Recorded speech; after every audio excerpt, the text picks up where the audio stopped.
नमस्कार, स्वागत है आप सभी का हमारे YouTube चैनल पर। और आज आप जानेंगे भगवान विष्णु से जुड़े कुछ महत्वपूर्ण तथ्य जिनके बारे में शायद आपको ना पता हो। तो आइए जानते हैं भगवान विष्णु से जुड़े महत्वपूर्ण तथ्य।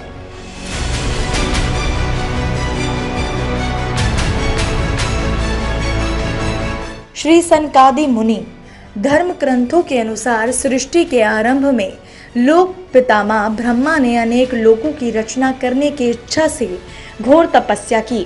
उनके तप से प्रसन्न होकर भगवान विष्णु ने तप अर्थ वाले सन नाम से युक्त होकर सनक, सनंदन, सनातन और संत कुमार नाम के 4 मुनियों के रूप में अवतार लिया। ये चारों प्राकट्य काल से ही मोक्ष मार्ग परायण ध्यान में तल्लीन रहने वाले नित्य सिद्ध एवं नित्य विरुक्त थे। ये भगवान विष्णु के सर्वप्रथम अवतार माने जाते हैं।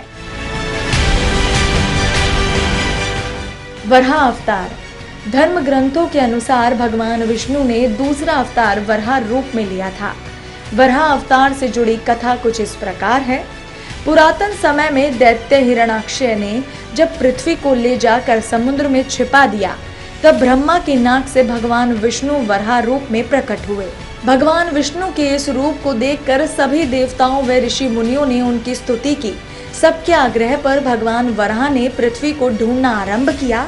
अपनी थुथनी की सहायता से उन्होंने पृथ्वी का पता लगा लिया और समुद्र के अंदर जाकर अपने दांतों पर रखकर वो पृथ्वी को बाहर ले आए। जब हिरण्याक्ष दैत्य ने ये देखा तो उसने भगवान विष्णु के वराह रूप को युद्ध के लिए ललकारा।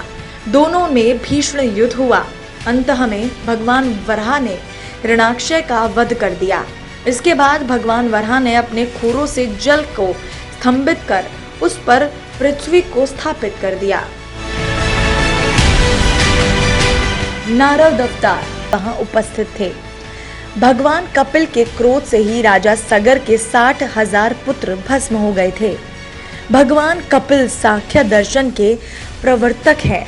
कपिल मुनि भगवत धर्म के प्रमुख 12 आचार्यों में से एक है। दत्तात्रेय अवतार धर्म ग्रंथों के अनुसार दत्तात्रेय भी भगवान विष्णु के अवतार हैं।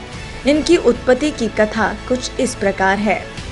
एक बार माता लक्ष्मी, पार्वती और सरस्वती को अपने पातिव्रत्य पर अत्यंत गर्व हो गया।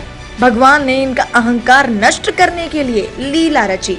उसके अनुसार एक दिन नारद जी घूमते घूमते देवलोक पहुंचे और तीनों देवियों को बारी बारी जाकर कहा, ऋषि अत्रि की पत्नी अनुसुईया के सामने आपका अस्तित्व कुछ भी नहीं।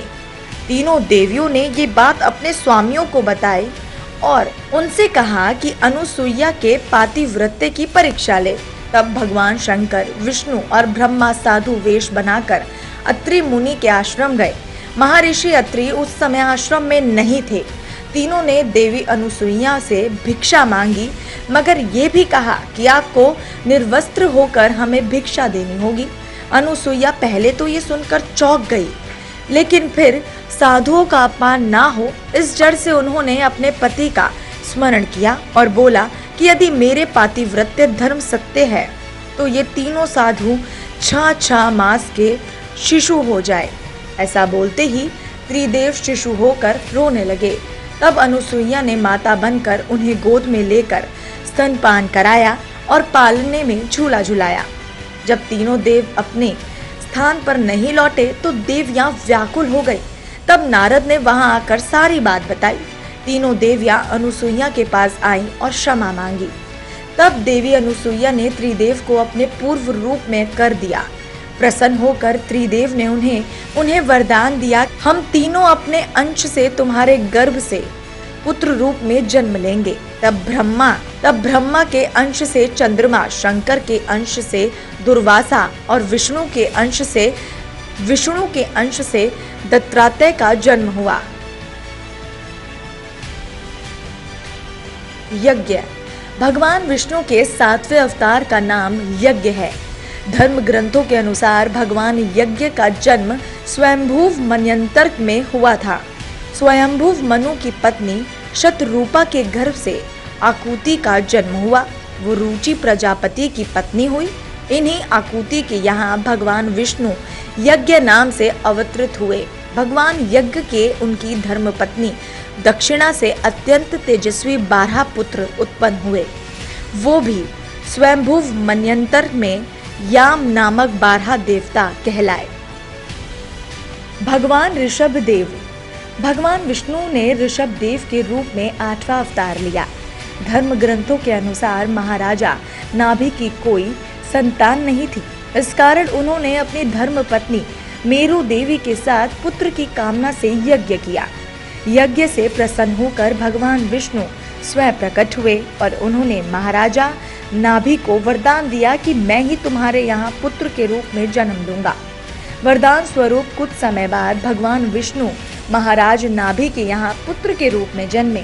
पुत्र के अत्यंत सुंदर सुगठित शरीर, कीर्ति, तेल, बल, ऐश्वर्य, यश, पराक्रम और शूरवीरता आदि गुणों को देखकर महाराजा नाभि ने उसका नाम ऋषभ यानी के श्रेष्ठ रखा। आदिराज पृथु। भगवान विष्णु ने एक अवतार का नाम आदिराज पृथु है।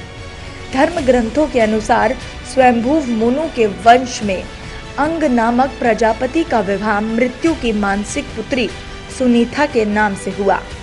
उनके यहाँ वेन नामक पुत्र हुआ। उसने भगवान को मानने से इनकार कर दिया और स्वयं की पूजा करने के लिए कहा। तब महर्षियों ने मंत्रपूत कुंशों से उसका वध कर दिया। तब महर्षियों ने पुत्रहीन राजा वेन की भुजाओं का मंथन किया, जिससे पृथु नाम पुत्र उत्पन्न हुआ।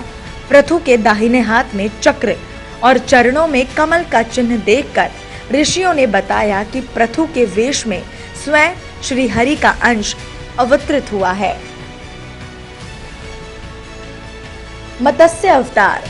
पुराणों के अनुसार भगवान विष्णु ने सृष्टि को प्रलय से बचाने के लिए मत्स्य अवतार लिया।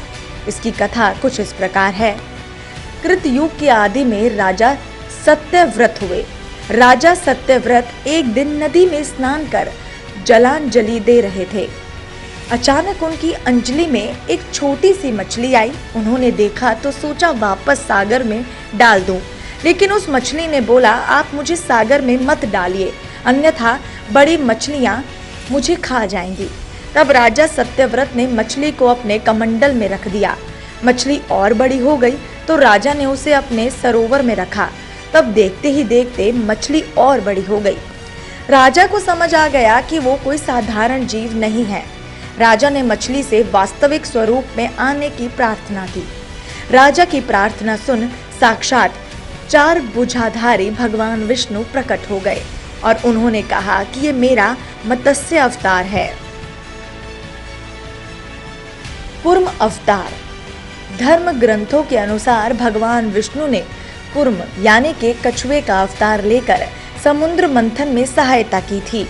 भगवान विष्णु के कूर्म अवतार को कच्छप अवतार भी कहते हैं। इसकी कथा कुछ इस प्रकार है। एक बार महर्षि दुर्वासा ने देवताओं के राजा इंद्र को श्राप देकर श्रीहीन कर दिया।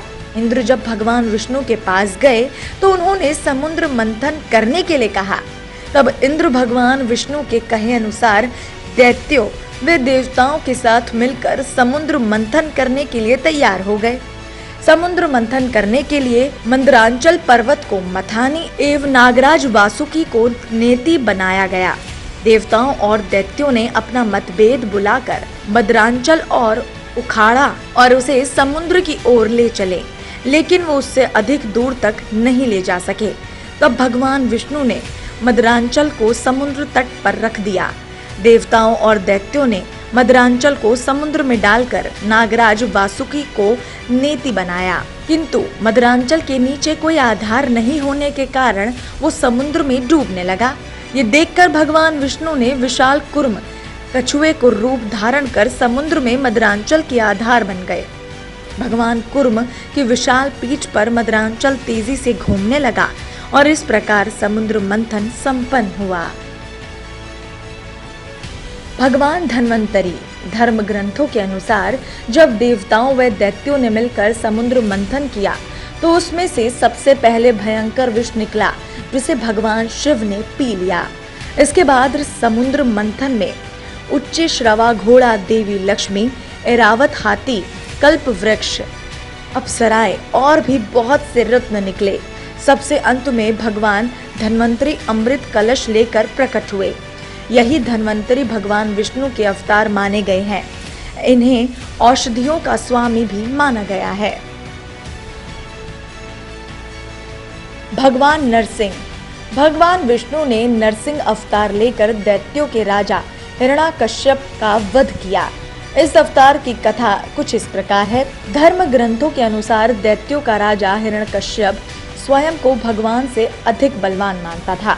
उसे मनुष्य, देवता, पक्षी, पशु, न दिन में न रात में, न धरती पर न आकाश में, न अस्त्र से न शस्त्र से मरने का वरदान प्राप्त था।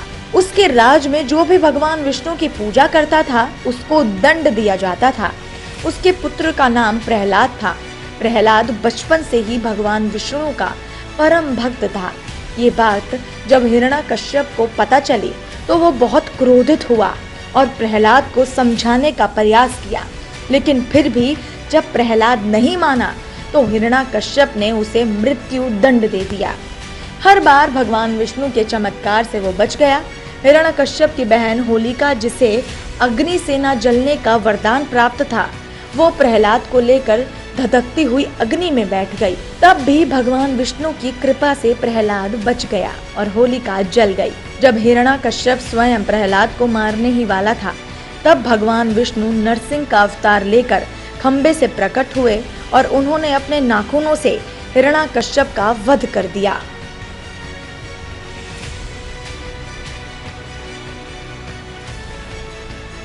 वामन अवतार। सतयुग में प्रहलाद के पौत्र दैत्यराज बलि ने स्वर्ग लोक पर अधिकार कर लिया। सभी देवता इस विपत्ति से बचने के लिए भगवान विष्णु के पास गए। तब भगवान विष्णु ने कहा कि मैं स्वयं देव माता अदिति के गर्भ से उत्पन्न होकर तुम्हें स्वर्ग का राज्य दिलाऊंगा। कुछ समय पश्चात भगवान विष्णु ने वामन अवतार लिया। एक बार जब बलि महान यज्ञ कर रहा था, तब भगवान वामन बलि की यज्ञशाला में गए और राजा बलि से 3 पग धरती दान में मांगी। राजा बलि के गुरु शुक्राचार्य भगवान की लीला समझ गए और उन्होंने बलि को दान देने से मना कर दिया। लेकिन बलि ने फिर भी भगवान वामन को 3 पग धरती दान देने का संकल्प ले लिया। भगवान वामन ने विशाल रूप धारण कर एक पग में धरती और दूसरे पग में स्वर्ग लोक नाप लिया। तब तीसरा पग रखने के लिए कोई स्थान नहीं था, तो बलि ने भगवान वामन को अपने सिर पर पग रखने को कहा। बलि के सिर पर पग रखने से वो सतुलोक पहुंच गया। बलि की दानवीरता देखकर भगवान ने उसे सतुलोक का स्वामी भी बना दिया। इस तरह भगवान वामन ने देवताओं की सहायता कर उन्हें स्वर्ग पुनः लौटाया। हयग्रीव अवतार। धर्म ग्रंथों के अनुसार एक बार मधु और कैटंभ नाम के 2 शक्तिशाली राक्षस ब्रह्मा जी से वेदों का हरण कर रसातल में पहुंच गए। वेदों का हरण हो जाने से ब्रह्मा जी बहुत दुखी हुए और भगवान विष्णु के पास पहुंचे। तब भगवान ने हयग्रीव अवतार लिया। इस अवतार में भगवान विष्णु की गर्दन और मुख घोड़े के समान था। तब भगवान हयग्रीव रसातल में पहुंचे और मधु कैटंभ का वध कर दिया। वेद पुनः भगवान ब्रह्मा को दे दिया।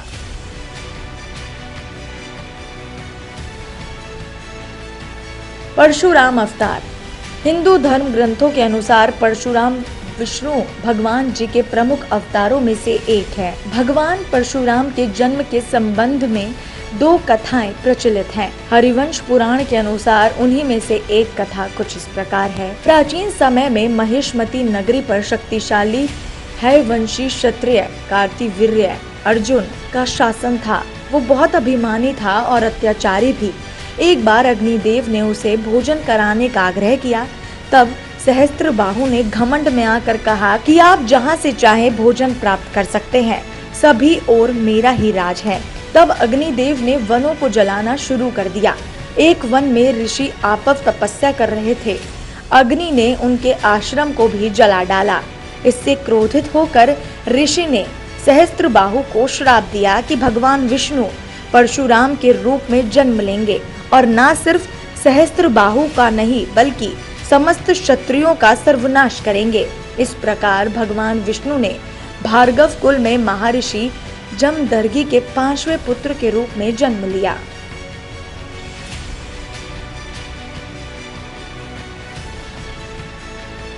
महर्षि वेदव्यास। पुराणों में महर्षि वेदव्यास को भी भगवान विष्णु का ही अंश माना गया है। भगवान व्यास नारायण के कला अवतार थे। वो महाज्ञानी महर्षि पराशर के पुत्र रूप में प्रकट हुए थे। उनका जन्म कैवर्त राज की पौष्य पुत्री सत्यवती के गर्भ से यमुना के द्वीप पर हुआ था। उनके शरीर का रंग काला था, इसलिए उनका एक नाम कृष्ण द्वैपायन भी था। इन्होंने ही मनुष्य की आयु और शक्ति को देखते हुए वेदों के विभाग किए, इसीलिए इन्हें वेद व्यास भी कहा जाता है। इन्होंने ही महाभारत ग्रंथ की रचना की थी। श्री राम अवतार। त्रेता युग में राक्षस राज रावण का बहुत आतंक था। उससे देवता भी बहुत डरते थे। उसके वध के लिए भगवान विष्णु ने राजा दशरथ के यहाँ माता कौशल्य के गर्भ से पुत्र रूप में जन्म लिया। इस अवतार में भगवान विष्णु ने अनेक राक्षसों का वध किया और मर्यादा का पालन करते हुए अपना जीवन यापन किया। पिता के कहने पर वनवास गए। वनवास भोगते समय राक्षस राज रावण उनकी पत्नी सीता का हरण कर लिया गया। सीता की खोज में भगवान लंका पहुँचे। वहाँ भगवान श्री राम और रावण का घोर युद्ध, जिसमें रावण मारा गया। इस प्रकार भगवान विष्णु ने राम अवतार लेकर देवताओं को भय मुक्त किया। श्री कृष्ण अवतार। द्वापर युग में भगवान विष्णु ने श्री कृष्ण अवतार लेकर अधर्मियों का नाश किया। भगवान श्री कृष्ण का जन्म कारगर में हुआ था। इनके पिता का नाम वासुदेव और माता का नाम देवकी था। भगवान कृष्ण ने इस अवतार में अनेक चमत्कार किए और दुष्टों का सर्वनाश किया। कंस का वध भी भगवान श्री कृष्ण ने ही किया। महाभारत के युद्ध में अर्जुन के सारथी बने और दुनिया को गीता का ज्ञान दिया। धर्मराज युधिष्ठिर को राजा बनाकर धर्म की स्थापना की। भगवान विष्णु का यह अवतार सभी अवतारों में सबसे श्रेष्ठ माना जाता है।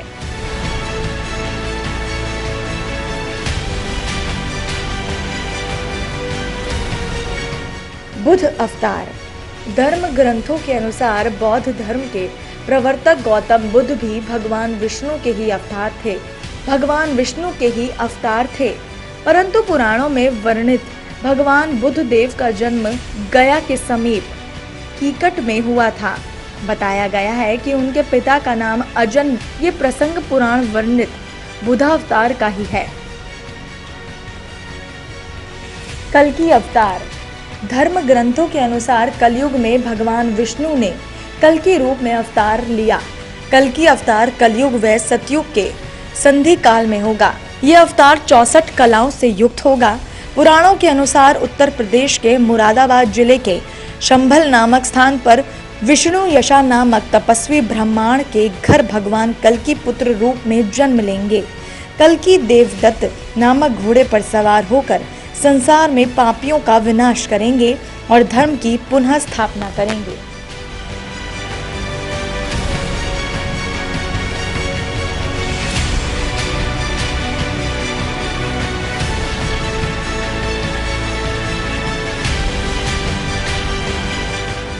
फिलहाल हमारे इस वीडियो में इतना ही। अगर आपको हमारी ये वीडियो पसंद आई हो तो आप हमारी वीडियो को लाइक, शेयर एंड सब्सक्राइब जरूर करें। आप सभी का इस वीडियो को देखने के लिए धन्यवाद।